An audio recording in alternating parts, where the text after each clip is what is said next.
이 시간 우리 하나님의 말씀은 디도서 2장입니다.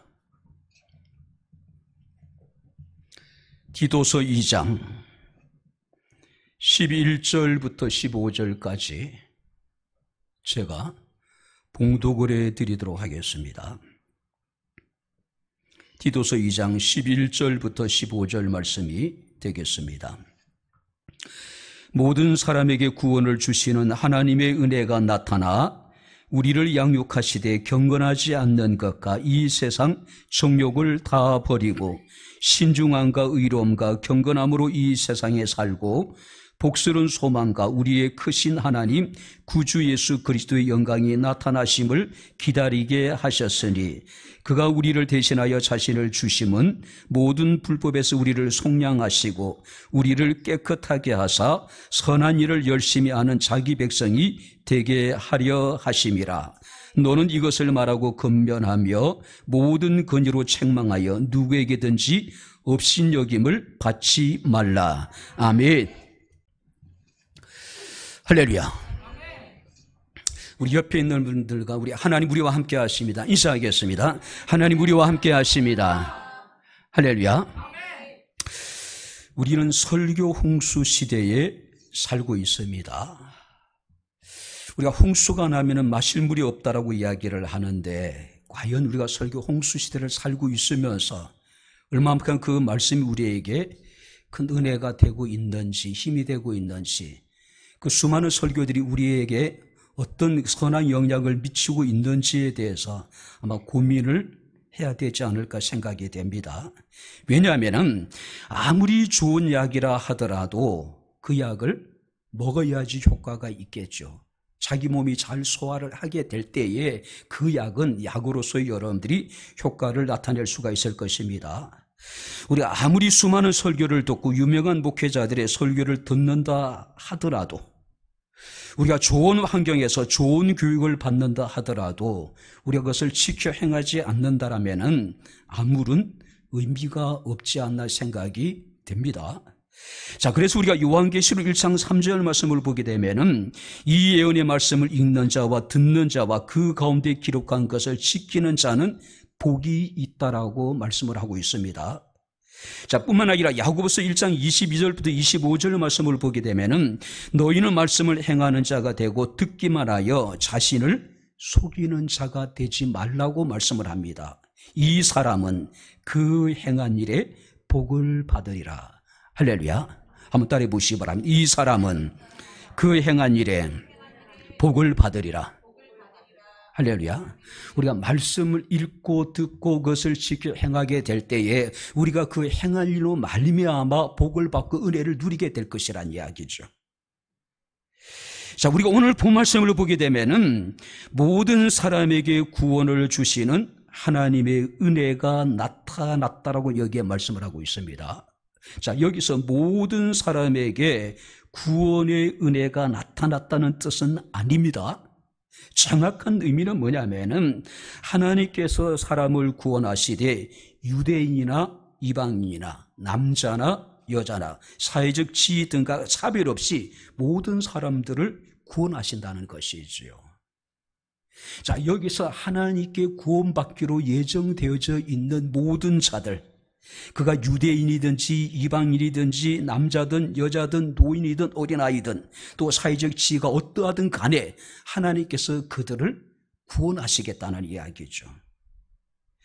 그래서 오늘 말씀 우리가 3장 21절 말씀을 보게 되면은 복음에는 하나님의 의가 나타났나니 믿음으로 말미암아 믿음에 이르게 하나니 하나님의 의는 한번 따라 보시기 바랍니다. 차별이 없느니라.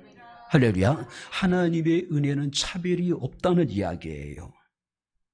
자, 그렇다면 여기서 은혜라고 하는 것은 어떤 의미일까요? 자격이 없는 사람들에게 주어지는 일방적인 사랑, 아가페적인 사랑, 무조건적인 사랑을 우리가 은혜라고 표현합니다. 자, 근데 그 은혜가 구체적으로 우리에게 나타났는데 어떻게 나타나고 말씀하냐면은 구원을 주셨다.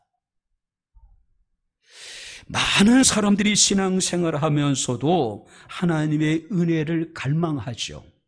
근데 우리가 본질적인 궁극적인 은혜는 이미 우리에게 주어졌습니다. 그 은혜가 뭐라고요? 구원이라고 하는 사실이에요. 그죠? 자, 구원은 내가 이룰 수 있는 것이 아닙니다. 구원은 하나님께서 주시는 것입니다. 우리가 구원을 받게 된 것은 전적인 하나님의 은혜로 말미암았다라고 하는 사실을 우리가 기억해야 됩니다. 근데 사도 바울은 로마서 1장 17절에 이르기를 바로 이 은혜를 하나님의 의로 표현하기도 해요. 하나님의 의는 긍휼을 말하는 것이고 사랑을 말하는 것이고 은혜를 말하고 있는 것이라고 하는 사실입니다. 자, 그래서 우리가 에베소서 2장 8절 9절 말씀을 보게 되면은 너희는 그 은혜에 의하여 믿음으로 말미암아 구원을 받았으니 이것은 너에게 난 것이 아니요 하나님의 선물이라. 행위에서 난 것이 아니니 이는 누구든지 자랑하지 못하게 합니다. 구원은 하나님의 선물입니다. 할렐루야. 그저 주어지는 것이라는 것이죠. 구원은 우리의 의로운 행위에서 난 것이 아니라는 겁니다. 그렇기 때문에 구원은 누구도 자랑할 수가 없는 겁니다. 오직 하나님께 감사하고 하나님께 영광을 돌릴 뿐이라고 하는 것이죠. 뿐만 아니라 디도서 우리가 3장 5절 말씀을 보게 되면은 우리를 구원하시되 우리가 행한 바 의로운 행위로 말미암지 않고 오직 그의 긍휼하심을 따라 하나님의 긍휼하심을 따라 중생의 씻음과 성령의 새롭게 하심으로 우리가 구원을 받았다라고 여기에 말씀을 하고 있습니다. 긍휼은 은혜의 또 다른 표현이라고 우리가 이야기할 수가 있을 것입니다. 저주를 받아 마땅한 사람에도 불구하고 오히려 저주가 아니라 사랑을 나타내신 것, 바로 이것이 바로 긍휼이라고 하는 것이죠. 자, 근데 우리가 에베소서 1장 4절 말씀을 보게 되면은 이런 하나님의 은혜가 이미 창세 전부터 여러분들이 시작되어졌다는 사실이에요. 그죠? 자, 그렇다면은 하나님께서 우리에게 구원의 은혜를 나타내신 이유가 있을 거 아니에요. 우리 오늘 본 말씀을 보니까 우리를 구원하셔서 양육하시고 자기 백성이 되게 하려는 것이라고 말씀을 하고 있습니다. 이것은 우리의 신앙의 목적, 또 목회의 목적, 또 하나님이 우리를 구원하신 목적이 단 하나입니다. 자기 백성을 삼기 위하여. 할렐루야. 자기 백성이라는 것이죠. 자, 사도 바울은 오늘 이 디도서를 통해서 기독교 신앙은 하나님의 은혜에 기초한 것이라는 것을 우리에게 교훈하고 있습니다. 그리고 우리 그리스도인의 삶은 하나님의 은혜에 대한 바로 응답이라는 관점에서 지금 우리에게 바로 여러분들이 가르침을 전개하고 있다고 하는 겁니다. 그렇다면 바로 구원을 받은 은혜를, 구원을 주시는 하나님의 은혜를 받은 성도들의 삶이 어떠해야 될 것인가? 우리 오늘 본 말씀에 근거해서 몇 가지로 살펴보면서 우리 함께 은혜를 나누도록 하겠습니다. 자, 먼저 12절을 우리 다시 한번 읽겠습니다. 우리를 양육하시되 경건하지 않는 것과 이 세상 정욕을 다 버리고 신중함과 의로움과 경건함으로 이 세상에 살고. 또 14절 말씀을 보니까 그가 우리를 대신하여 자신을 주심은 모든 불법에서 우리를 속량하시고. 자, 그리스도의 죽으심, 십자가에 자기 자신을 내어주시고 우리를 위해서 대신 바로 여러분들 고난을 당하신 그 예수 그리스도가 왜 십자가에 고난당하시고 죽으셨는지를 우리에게 말씀해 주고 있습니다. 모든 불법에서 우리를 속량하시기 위함이다. 자, 이게 속량이라고 하는 것은 대가를 지불하고 다시 회복시키다라고 하는 그런 의미를 가지고 있습니다. 바로 죄와 사망의 법에서 우리를 구속하시고 우리를 구원해 주신 것, 바로 이것이 속량이라고 하는 겁니다. 바로 그런 하나님의 은혜를 우리가 받았다는 겁니다. 사도 바울은 그것을 하나님의 구원을 주시는 은혜를 받았다라고 여기에 말씀하고 있습니다. 그렇다면 우리는 구원을 받은 자로서, 구원을 이루는 은혜를 입은 자로서의 합당한 삶을 살아가야 되지 않을까요? 근데 문제는 우리는 구원을 받았음에도 불구하고 자꾸 과거의 회귀주의에 사로잡히는 겁니다.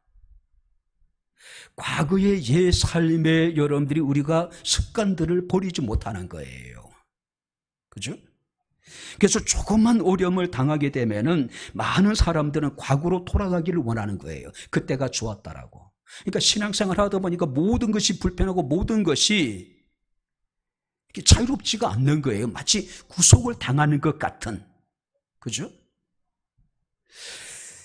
광야 40년의 생활 속에 이스라엘 백성들이 수많은 하나님의 능력을 체험했죠. 기적을 체험했습니다. 자, 그리고 불구하고 그들은 문제를 만날 때마다 그들은 차라리 애굽에 있는 것이 좋았더라고. 애굽으로 돌아가자라고 이야기를 하고 있잖아요. 그죠? 그래서 하나님께서는 그가 우리를 양육하신다라고 지금 여기에 말씀하고 있습니다. 그냥 내버려 두면 우리는 과거로 돌아갈 수밖에 없는 사람들이라는 것이죠. 옛 생활로 다시 돌아갈 수밖에 없는 사람이기 때문에 하나님은 끊임없이 우리를 양육하시겠다고 말씀합니다. 여기서 양육이라고 하는 것은 어린이와 함께 있다. 자, 단순한 지식을 가르치는 것이 아니라 사람의 됨됨이를 가르치는 것이 양육이라는 것이죠. 다양한 교회에서 다양한 양육 프로그램이 있습니다. 그래서 많은 사람들이 양육 프로그램을 통해서 많은 어떤 영적인 지식을 여러분들이 얻어요. 문제는 뭘까요? 그 양육이 근본적으로 우리 그리스도인들을 변화시키고 있는가? 그것이 그리스도의 삶의 어떤 변화로 나타나고 있는가? 이거에 대해서는 우리가 아직까지 확신을 갖지 못한 것 사실이에요. 그죠? 만약에 그리스도인들이 온전한 양육을 통해서 온전한 하나님의 백성이 되어졌다면은 우리 사회가 지금 이런 혼란을 겪지 않겠죠. 기독교인이 개독교라고 하는 사람들의 조롱을 당하지 않겠죠. 목사가 독사가 되고 목사가 자기 먹을 것만 챙기는 먹사라는 소리는 듣지 않겠죠. 그죠? 특별히 여러분들이 하나님께서는 우리를 양육을 통해서 뭐라고 말씀하시면은 경건한 것과 이 세상의 정욕을 다 버리게 하실 것이다. 자, 성도들을 양육하는 것은 두 가지 이유가 있습니다. 첫 번째는 뭐냐면은 소극적인 측면에서 버릴 것을 버리게 하는 작업이 양육입니다. 또 적극적인 측면에서는 마땅히 우리가 갖춰야 될 것을 갖추도록 하는 것이 바로 양육이라고 하는 사실이에요. 자, 그렇다면 우리가 12절 말씀을 보게 되면은 바로 우리가 버려야 될 것이 무엇이냐면은 경건하지 않는 것과 이 세상의 정욕을 버려야 된다. 자, 여기서 경건하지 않는 것이라고 하는 것은 거룩하지 않는 것, 은밀한 부끄러운 일, 하나님을 섬기는 데 있어서 걸림돌이 되는 모든 것들이 경건하지 않는 것들이라는 것이죠. 우리가 유다서 1장 15절 말씀을 보게 되면은 하나님의 심판의 대상이 두 가지로 기록되어져 있습니다. 이는 무사람을 심판하사 모든 경건하지 않는 자가 경건하지 않게 행한 모든 경건하지 않는 일과 또 경건하지 않는 죄인들이 주를 거스려 한 모든 완악한 말로 말미암아 그들을 정죄하려 하심이라. 하나님이 이 세상을 심판하시게 되는데 그 심판의 대상은 두 가지입니다. 바로 경건하지 않는 모든 일들에 대해서 하나님이 심판하시겠다는 것이죠. 경건하지 않는 자가 주를 거스려 한 모든 만악한 말들에 대해서 하나님은 심판하시겠다는 것이죠. 그렇기 때문에 우리는 경건하지 않는 모든 것들을 버려야 된다는 것이죠. 두 번째가 뭐냐면은 이 세상의 정욕을 버리라고 말씀을 하고 있습니다. 여기서 정욕이라고 하는 것은 육신의 유익을 도모하는 것들, 그죠? 우리 안에서 하나님의 뜻이 이루어지고 우리가 하나님의 백성으로서의 온전한 삶을 살아가기를 원한다면은 경건하지 않는 것과 이 세상의 정욕을 버려야 된다는 것이죠. 요한일서 2장 15절 말씀을 보게 되면은 이 세상이나 세상에 있는 것을 사랑하지 말라고 말씀합니다. 그리고 16절에 보면은 이 세상에 있는 모든 것은 육신의 정욕이요 안목의 정욕과 이생의 자랑이니 다 아버지께로 나온 것이 아니라 세상으로부터 온 것이다. 자, 그렇기 때문에 바로 이 세상의 정욕을 버리라고 이야기하고 있습니다. 사도 바울은 갈라디아서 5장 17절에 이르기를 육체의 소욕은 성령을 거스리고 성령은 육체를 거스리나니 이 둘이 서로 대적하므로 너희가 원하는 것을 하지 못하게 하려 합니다. 우리가 세상의 정욕을 버리지 못하면은 우리는 성령의 역사를 거스르게 된다는 것이죠. 그렇죠? 바울은 육체의 소욕이 있고 성령의 소욕이 있다라고 이야기를 합니다. 우리 육체가 우리에게 간절히 원하는 것은 육체의 소욕이고 성령이 우리 가운데 역사하시면서 강하게 무엇인가를 원하게 하는 것은 바로 성령의 소욕이라는 것이죠. 그러니까 이 육체의 소욕, 세상에 속한 정욕을 우리가 버리란 이야기죠.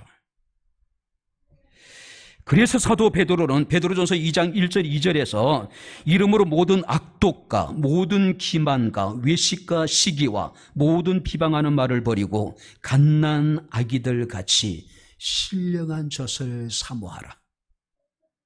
왜냐하면 이로 말미암아 너희로 구원에 이르도록 자라게 하려 함이라고 말씀하고 있습니다. 우리가 그 독극물 같은 경우는 그 경고문이 굉장히 명확하게 기록되어져 있죠. 인체에 치명적인 해를 끼칠 수 있으니 먹지 마시고 아이들의 손이 닿는 곳에 두지 말라.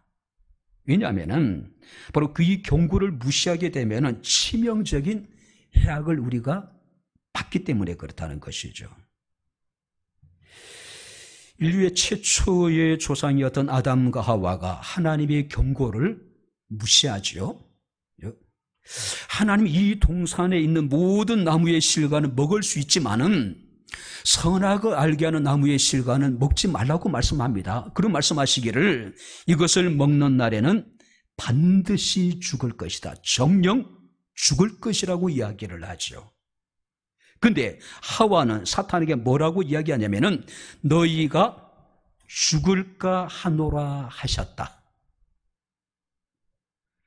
하나님은 반드시 정령 죽을 것이라고 경고했음에도 불구하고 하와는 그 하나님의 말씀을 재수 좋으면 죽지 않고 재수 나쁘면은 죽는다라고 이야기하고 있는 거예요. 그러니 사탄이 뭐라고 얘기합니까? 너희는 결코 죽지 아니하리라. 결국 어떻게 됩니까? 하나님의 경고를 무시하고 하와와 아담은 선악을 알게 나무의 실과를 따먹게 되잖아요. 그죠? 지금도 사탄은 우리에게 여러분들이 이렇게 역사하고 있다는 거죠. 강력한 하나님의 경고를 약화시킵니다. 자꾸 여러분들이 지극히 인간적인 방법으로 그것을 여러분들이 완곡하게 여러분들이 약화시켜 나가는 거예요. 로마서 3장 23절 말씀을 보니까 모든 사람이 죄를 범하였음에 하나님의 영광에 이르지 못했다라고 말씀을 하고 있습니다. 그렇다면 우리에게는 구원을 주시는 하나님의 은혜가 나타났습니다. 바로 구원을 주시는 하나님의 은혜를 받은 자로서 우리가 버려야 될 것이 있다면 무엇이 있을까요? 사도 바울은 에베소서 4장 22절 23절에 너희는 유혹의 욕심을 따라 썩어져가는 구습을 따르는 옛사람을 벗어버리로, 옛사람을 벗어버리래요. 자, 뿐만 아니라 히브리서 12장 1절 말씀을 보게 되면은 모든 무거움과 응매기 쉬운 죄를 벗어버리라고 말씀을 하고 있습니다. 구원을 주신 하나님의 은혜를 받았습니다. 은혜 받은 자로서 하나님의 백성으로서 경건치 않는 것과 이 세상의 정욕을 다 버릴 수 있는 저와 여러분들의 삶이 되어줄 수 있기를 주의 이름으로 축원합니다. 뿐만 아니라 12절 말씀을 계속 보시기 바랍니다. 우리를 양육하시되 경건치 않는 것과 이 세상 정욕을 다 버리고, 두 번째는 뭡니까? 신중함과 의로움과 경건함으로 이 세상에 살아가라. 그리고 14절 말씀 보니까 선한 일을 열심히 하는 자기 백성이 되게 하려 합니다. 신중함과 의로움과 경건함으로 이 세상에 살면서 선한 일을 열심히 하는 하나님의 백성이 되라. 하나님이 우리에게 은혜를 베푸셔서 구원을 주시는 하나님의 은혜를 우리에게 주신 목적이 무엇인가를 지금 말씀하고 있는 겁니다. 구원을 주시는 하나님의 은혜를 받은 자로서 그 은혜에 대해서 보답하기를 원하는 성도의 삶이 어때야 될 것인가를 지금 우리에게 말씀해 주고 있습니다. 신중함과 의로움과 경건함과 선한 일을 열심히 해라. 자, 여기서 신중함이라고 하는 것은 자신을 살피고 말과 행동을 조심하는 것. 그런데 오늘날 적지 않는 목회자들이, 적지 않는 그리스도인들이 신중함이 결여되어져 있는 모습들을 우리가 보게 됩니다. 그리고 신중하지 못한 자신의 행동에 대해서 우리는 끊임없이 변명하고 자기 합리화를 하는데 급급합니다. 자기를 살피고 말과 행동을 조심하라. 이것은 바로 자기 자신과의 관계에서 내면의 욕망을 제어하고 모든 일을 신중하게 행하라는 거예요. 두 번째는 뭐냐면은 의로움입니다. 자, 신중함이 자기 자신과의 관계를 나타내는 것이라면 이 의로움이라는 것은 타인과의 관계 속에서 너희는 의로워라. 이 의롭다는 의미 속에는 공정하라는 이야기입니다. 이 의로움이라고 하는 것은 진리에 입각해서 너희는 모든 행동을 하라는 이야기예요. 근데 우리는 다른 사람과 관계에 대해서 우리가 공정할까요? 우리가 지금 행하고 있는 모든 일들이 진리에 입각한 그런 여러분들이 우리가 행동들을 하고 있을까요? 우리 사회를 보게 되면은 지극히 공정하지 못하죠. 공평하지 못하죠. 자신에 대해서는 한없이 관대하면서 다른 사람들에 대해서는 굉장히 인색한 것이 오늘 우리들의 모습이라는 것이죠.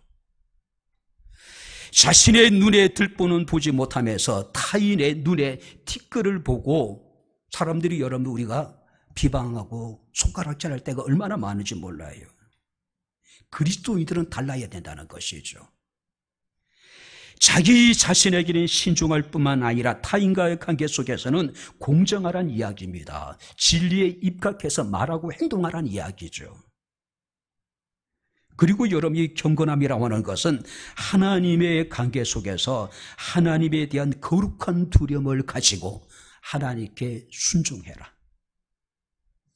그러니까 이 짧은 여러분들이 이 한마디의 말씀 속에서 자기 자신과의 관계 속에서 신중하고 타인과 관계 속에서 공정하고 하나님과 관계 속에서 너희는 하나님을 두려워하고 하나님 말씀에 순종해라. 그리고 선한 일을 열심히 해라. 자, 여기서 선한 일이라고 하는 것은 도덕적인 선한 일과 더불어서 하나님의 뜻을 행하는 모든 일에 너희는 열심을 내라. 열심을 가지라. 그죠?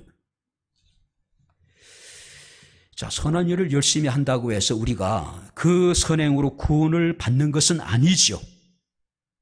그러나 구원을 받는 사람들에게는 반드시 선한 행위의 열매가 나타나야 된다는 것이죠. 그죠? 바로 이 진리를 이미 사도 바울은 에베소 교회 성도들에게 강조한 바가 있습니다. 잘 들어보시기 바랍니다. 에베소서 2장 8절 9절 말씀이니까 사도 바울은 너희는 그 은혜에 의하여 믿음으로 말미암아 구원을 받았으니 이것은 너희에게 난 것이 아니요 하나님의 선물이라고 이야기를 해요. 자, 그러나 우리가 에베소서 2장 10절 말씀에서 사도 바울은 이런 이야기합니다. 우리는 그의 만드신 바라. 그리스도 예수 안에서 선한 일을 위하여 지음을 받은 자니 이 일은 하나님이 전에 예비하사 우리로 그 가운데 행하게 하려 하심이다. 구원은 전적인 하나님의 은혜로 말미암는 우리에게 주어진 하나님의 선물이에요. 그러나 하나님이 우리를 창조하신 목적이 뭐냐면은 그리스도 예수 안에서 선한 일을 위하여 지음을 받았다. 구원은 하나님께서 우리에게 주시는 선물임에도 불구하고 그 구원을 받은 사람들은 마땅히 예수 안에서 선한 일을 위하여 하나님 우리를 구원하시고 하나님 우리를 불러주셨다는 것이죠. 선한 일을 위하여. 그죠? 그래서 오늘 14절 말씀이니까 선한 일을 열심히 하는 자기 백성이 되게 하라고 여기 말씀하고 있는 겁니다. 내가 예수 믿고 구원받았기 때문에 이제 나는 모든 것이 이제 끝났다라고 우리는 생각할 때가 많이 있잖아요. 이것은 시작입니다.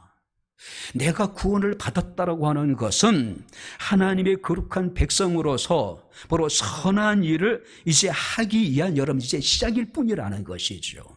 그렇죠? 주님 오시는 그날까지 우리는 이 선한 일에 열심을 품어야 된다는 것이죠.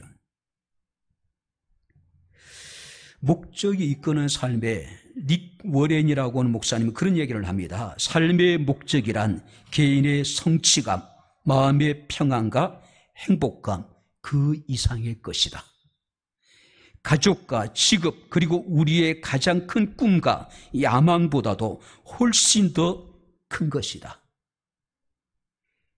그리스도인의 삶의 목적은 개인적인 성취감, 마음의 평안, 행복감 이상의 것이래요. 이건 누구나 가질 수 있는 여러분들이 삶의 여러분이 간절한 절박한 여러분 우리가 목적이잖아요. 누구나 가질 수 있는 거예요. 그리스도는 그 이상의 것이라는 것이죠. 가족과 직업 그리고 우리의 가장 큰 꿈과 야망보다도 훨씬 큰 것이 그리스도의 삶의 목적이라는 거예요. 우리가 그리스도의 삶의 목적을 이해하고 그 목적을 우리가 여러분 추구하는 것은 굉장히 중요한 문제라는 것이죠. 제가 신학교 다닐 때에 제게 많은 감동을 주신 몇몇 분들이 계십니다. 박기풍 목사님이라는 분이 계셔요. 그 다음에 김남준 목사님. 박기풍 목사님은 이제 마태, 마가, 누가복음 이 공간복음을 강의를 하신 분입니다. 굉장히 연세가 많으셨어요. 키가 훤칠하고 하얀 머리를 가지시고. 근데 수업 시간 때마다 그분은 이렇게 눈물을 흘리셨던 것 같아요. 목회자로서 이 땅에 이제 세상에서 살아가게 될 그 후배들의 모습을 보시면서 이렇게 이제 자주 이렇게 눈물을 흘리면서 때로는 수업 시간에 가만히 쳐다보셔요. 목회자로 가야 될 그 길이 결코 녹록지 않다는 것을 오랜 목회의 경험을 통해서 그분은 알고 계실 거 아니에요. 그죠? 그냥 수업 시간에 수업을 하니 가만히 많이 쳐다보고 있어요. 그때 저희 과가 103명이었는데 105명이 되는데 진짜 지죽은 듯이 조용합니다. 숨소리까지 들릴 정도예요. 김남준 목사님도 가끔 이렇게 이제 강의하시면서 이렇게 한국교회를 생각하고 또 한국교회 성도들을 생각하고 또 이렇게 신학생들 하면서 이렇게 좀 눈물을 자주 흘렸던 그러니까 그게 큰 감동이었던 것 같아요. 그렇죠? 특별히 많은 이야기를 한 것이 아니라 그냥 그 후배들을 바라보시는 그분들의 어떤 눈길 속에 후배를 바라보면서 흘리는 그들의 눈물 속에서 큰 감동을 주었던 것 같습니다. 자, 두 분이 공통적으로 했던 이야기 가운데 이런 이야기가 있습니다. 너희가 목회자로서 앞으로 많은 은혜와 복을 받게 될 것이다. 너희는 그것을 누리려고 하지 말고 그것을 전하는 통로가 되라. 이런 비슷한 이야기예요. 그죠? 제가 가끔 최근에 그런 이야기를 합니다. 물 들어올 때 노 젓는다고 하나님이 우리에게 기회를 주실 때에 미친 듯이 나누자. 어차피 내 것 아니니까. 제가 자주 하는 이야기예요. 교회가 하나님께서 뭔가 나눌 수 있는 기회를 주실 때에 쉽게 얘기하면 물 들어올 때 우리 열심히 노 젓자. 왜냐하면 우리의 장래 앞으로 여러분들 아무 장래를 알 수가 없잖아요. 그죠? 불의한 여러분들이 청지기의 비유를 보게 되면 불의한 청지기가 불의한 재물로 친구를 사귀잖아요. 백향목교회는 성도들의 아름다운 귀한 헌금을 통해서 친구를 사귀는 교회가 되었으면 좋겠습니다. 할렐루야. 다음에 언젠간 우리 교회가 때로는 정말 어떤 일을 만날 수 알지 못하잖아요. 그때 그분들이 우리를 기도해 주지 않을까요? 그죠? 물 들어올 때 노 젓는다고 하나님 우리에게 나눌 수 있는 기회를 주시고 은혜를 베풀어 주실 때에 미친 듯이 나누는 겁니다.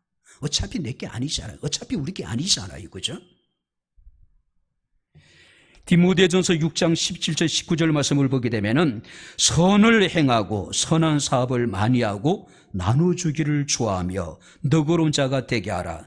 이것이 장래의 자기를 위하여 좋은 터를 쌓아 참된 생명을 취하는 것이다. 여기 보세요. 선을 행하라. 선한 사업을 많이 하라. 나눠주기를 좋아하라. 너그러운 자가 되라. 이것이 장래의 자기를 위하여 좋은 터를 쌓아두는 것이고 생명을 취하는 것이래요. 나눔은 장래의 자기를 위하여 좋은 터를 쌓는 작업입니다. 할렐루야. 지금 우리 백향목교회 그 일을 지금 하고 있는 거예요.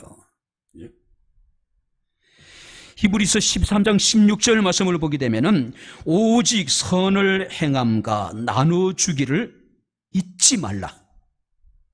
선을 행하가 나눠주기를 잊지 말라. 하나님은 이 같은 제사를 기뻐하시나니라.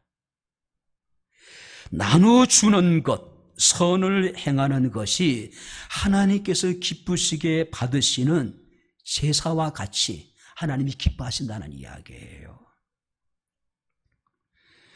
주님께서 마태복음 5장 16절에 이르시기를 이같이 너희 빛이 사람 앞에 비치게 하여 그들로 너희 착한 행실을 보고 하늘에 계신 너희 아버지께 영광을 돌리게 하라. 할렐루야. 나눔과 섬김이라고 하는 것은, 선한 사업이라고 하는 것은 자기를 위하여 장래에 의해서 좋은 터를 쌓는 작업이고 하나님을 기쁘시게 하는 제사를 드리는 것이고 하나님의 영광을 나타내는 일이라고 하는 것이죠. 성경은 분명히 우리에게 말씀하고 있습니다. 신중함과 의로움과 경건함으로 이 세상에 살아가면서 선한 일을 열심히 하라. 할렐루야. 선한 일을 열심히 하라. 이것이 구원을 주시는 하나님의 은혜를 받은 자의 삶의 모습이에요. 구원을 주시는 하나님의 은혜를 받은 것에 대한 응답이라는 것이죠. 마지막으로 여러분 우리가 13절 말씀을 같이 읽겠습니다. 복스러운 소망과 우리의 크신 하나님 구주 예수 그리스도의 영광이 나타나심을 기다리게 하셨으니 복스러운 소망을 가지고 그리스도의 영광이 나타나심을 기다리라. 복스러운 소망과 그리스도의 여러분들이 영광 가운데 나타나심을 기다리라. 자, 여기서 복스러운 소망이란 어떤 것일까요? 그리스도의 재림과 그것이 가져올 영광에 관한 확신, 영광에 대한 확신을 가지라. 그러니까 우리가 복스러운 소망을 가진 이야기는 그리스도의 재림을 기다리는 것이고 그 재림을 통해서 우리가 누리게 될 영광을 여러분 우리가 확신하는 것, 이런 소망을 가지고 살아가라는 이야기죠. 소망을 갖는다라고 하는 것은 우리에게 큰 은혜입니다. 복입니다. 자, 내일에 대한 소망이 있는 사람들은 오늘의 어떤 어려움도 극복하고 밝은 내일에 대해서 우리는 확신을 가질 수 있습니다. 미국 남북 전쟁을 배경으로 한 굉장히 좋은 영화가 있죠. 바람과 함께 사라지다. 굉장히 많은 사람들이 감동을 주고 지금도 많은 사람들이 그 영화의 그 대사를 이렇게 많이 인용하기도 합니다. 그 영화 가운데 가장 앞거는 아마 마지막 장면이 아닐까 생각이 됩니다. 파란만장한 일들을 지난 후에 주인공이었던 스칼렛 오하라가 그런 이야기를 하죠. 그래, 내일은 또다시 새로운 태양이 뜰 거야. 많은 사람들은 새로운 희망을 가지고자 할 때 그 영화 속의 이 대사를 인용을 하죠. 그래, 내일은 또 다른 내일의 태양이 떠오를 것이야. 힘을 내자는 이야기죠. 포기하지 말자는 이야기죠. 그죠? 우리가 선한 일을 하다 보면은요, 또 우리가 믿음을 따라 살아가다 보면은 분명히 우리의 마음을 상하게 하고 우리 마음을 낙심케 하는 일들이 존재해요. 그럼 우리가 포기해야 될까요? 그럴 수는 없다는 이야기죠. 우리가 사도 바울은 데살로니가 후서 3장 16절에 선을 행하다가 낙심하지 말라고 이야기를 합니다. 뿐만 아니라 갈라디아서 6장 9절 10절 말씀을 보게 되면은 우리가 선을 행하되 낙심하지 말지니 포기하지 아니하면 때가 이름에 거두리라. 그러므로 우리는 기회 있는 대로 모든 이에게 착한 일을 하되 더욱 믿음의 가정들에게 할지니라. 믿음을 따라 살아가는 것, 우리가 선한 일을 열심히 하는 것 굉장히 아름다운 것이잖아요. 근데 오히려 이것들로 인해 가지고 우리가 어려움을 겪고 또 마음의 상처를 받고 이것들로 인해 가지고 우리가 마음이 때로는 낙심할 때가 분명히 존재한다는 이야기예요. 근데 사도 바울은 디도에게 이르기를 이렇게 우리를 낙심케 하는 일들이 있을 때에 어떻게 하라고 이야기하고 있습니까? 13절 말씀을 다시 보시기 바랍니다. 복스러운 소망과 우리의 크신 하나님 구주 예수 그리스도의 영광이 나타나심을 기다리라. 낙심하지 말라, 포기하지 말라는 이야기예요. 열심히 일을 하다가 상처를 받습니다. 열심히 일을 하다가 마음이 낙심될 때가 있어요. 에이씨, 안 해버린 사람들이 많이 있잖아요. 포기해버린 사람들이 많이 있잖아요. 그죠? 내가 굳이 이런 쓴소리까지 들어가면서 이렇게 마음 상해가면서 왜 내가 이 일을 해야 되는지, 그죠? 그런 일이 있단 말이에요. 아주 오래전 이야기인데 제가 부교육자 생활하던 교회에 어떤 집사님이 계셨습니다. 젊은 집사님이셨는데 지방에서 올라온 자매들을 이렇게 집에서 이렇게 방 한 칸을 내주기도 하고 이렇게 잘 이렇게 돌봐주는 그런 집사님이었어요. 근데 그 집사님이 굉장히 상처가 되는 일이 있었습니다. 부르긴 목회자예요. 그게 꼴보기 싫었던 거예요. 왜냐하면 그분도 생활이 녹록지 않아요. 그 목사님 하루는 대놓고 저도 옆에 있었는데 지 앞가림도 못하는 것이 말이야. 아니 다른 사람들도 아니잖아요. 당신 교회 젊은 자매들, 당신 교회 청년들인데 왜 목사님이 그런 얘기를 하시는지 모르겠지만 지 앞가림도 못하는 게 하면서 막 뭐라고 그러시더라고요. 저도 굉장히 충격이었어요. 야, 그 젊은 집사님의 그 마음이 어땠을까? 근데 참 무던하신 분 같아요. 아무리도 않는 것처럼. 그죠? 결국 나중에 신학해가지고 그 교회에 있더니 이제 조사까지 되시고 참 대단하신 분이더라고요. 분명히 우리를 낙심케 하는 일들이 있습니다. 우리 마음을 상해하는 일들이 있단 말이에요. 그렇다면 너희는 포기하지 말라는 이야기죠. 복스러운 소망을 가지고 주의 나타나심을 너희는 끝까지 기다리고 너희는 선한 일에 더욱더 열심을 가지라고 지금 말씀을 하고 있습니다.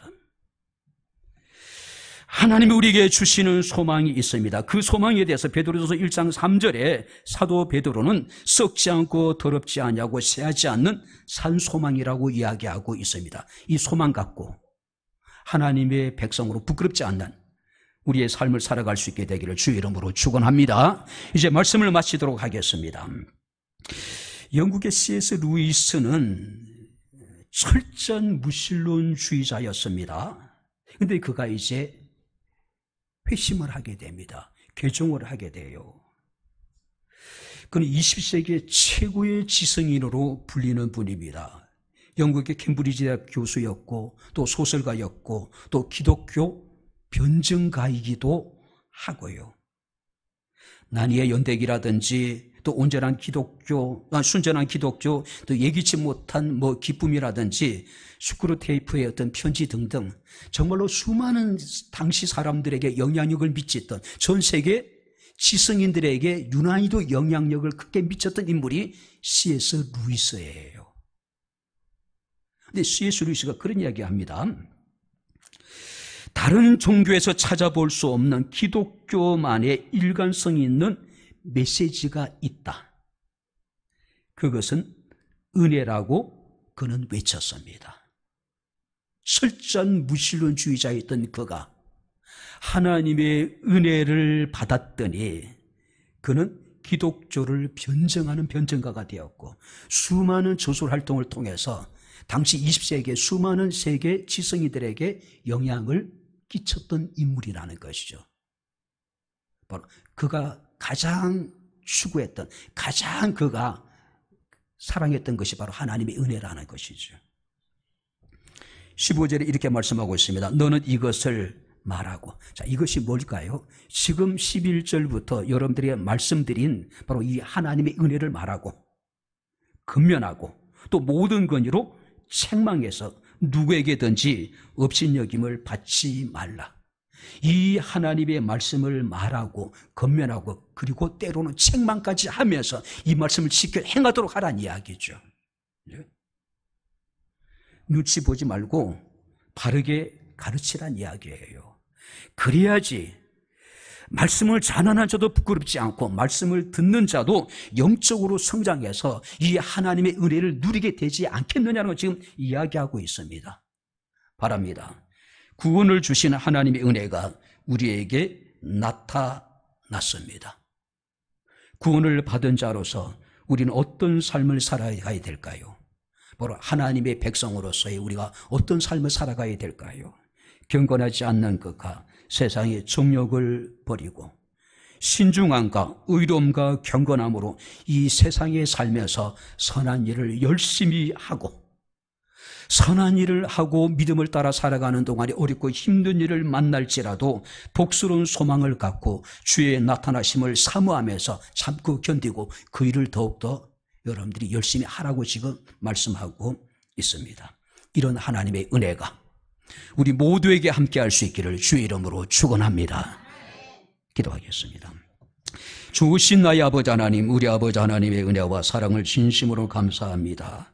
모든 사람에게 구원을 주신 하나님의 은혜가 나타나게 되었으니 그 은혜에 대한 감격과 기쁨을 가지고 하나님을 섬기며 교회를 섬기며 하나님의 백성으로서 결코 부끄럽지 않는 우리의 삶이 되어줄 수 있도록 여호와께서 저희들에게 은혜를 더하여 주시기를 원합니다. 경건치 않는 그가 세상의 정욕을 버리게 하시고 신중함과 의로움과 경건함으로 이 세상에 살면서 선한 일을 힘쓰게 하옵소서. 어렵고 힘든 일을 만날지라도 복스러운 소망을 갖고 참고 견디며 믿음으로 이겨나가게 하옵소서. 예수님 이름으로 기도합나이다. 아멘. 이제는 우리 주 예수 그리스도의 은혜와 하나님의 크신 사랑과 성령님의 교통 교제내제 충만 역사 인도하심이 하나님의 구원의 은총을 입고 하나님의 거룩한 백성으로서 결코 부끄럽지 않은 삶을 살기를 원하는 주의 성도들의 머리머리 위에 저들의 가정과 직장과 사업장과 이 교회와 이 나라 이 민족 위에 지금부터 영원토록 함께 있을지어다. 아멘.